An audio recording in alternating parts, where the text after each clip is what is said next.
अभी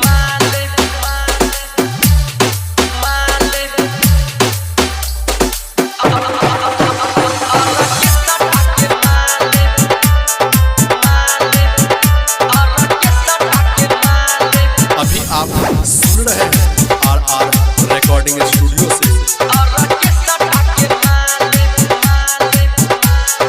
भात कन भात दुनी डाल लाग छोरी और के सटा के माल। भात कन भात दुनी डाल लाग छोरी और के सटा के माल।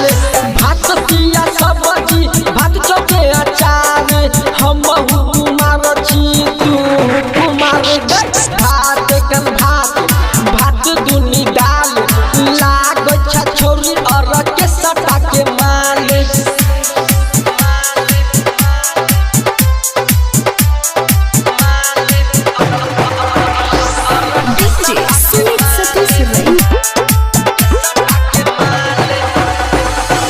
गाली लागे छो जे न लाले लाल टमाटर देखी के मुँह से सबके छूटे छै वाटर।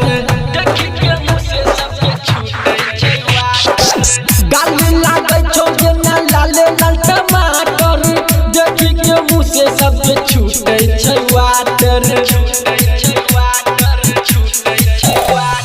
भात पंच पानी भात चके छोला चल न पियाबै छियौ तोरा कोको कोला। गई भात कन भात दुनी डाल लाग छोरी और के सटा के माल।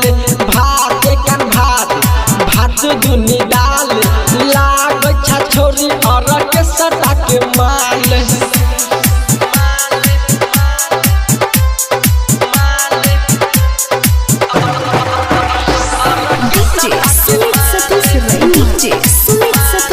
अभी आप सुन रहे हैं आर रिकॉर्डिंग स्टूडियो से। तोहर जवानी छोका फैबजी के सिम गे चुमा लैला रे बोरैबी के दिन गे।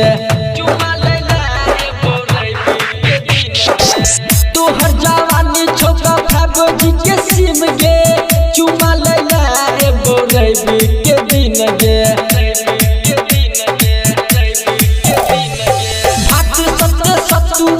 भात अठे अचारी हम कुमार छी तू कुमार। गई भात कन भात दुनी डाल लाग छोरी और के सटा के माल।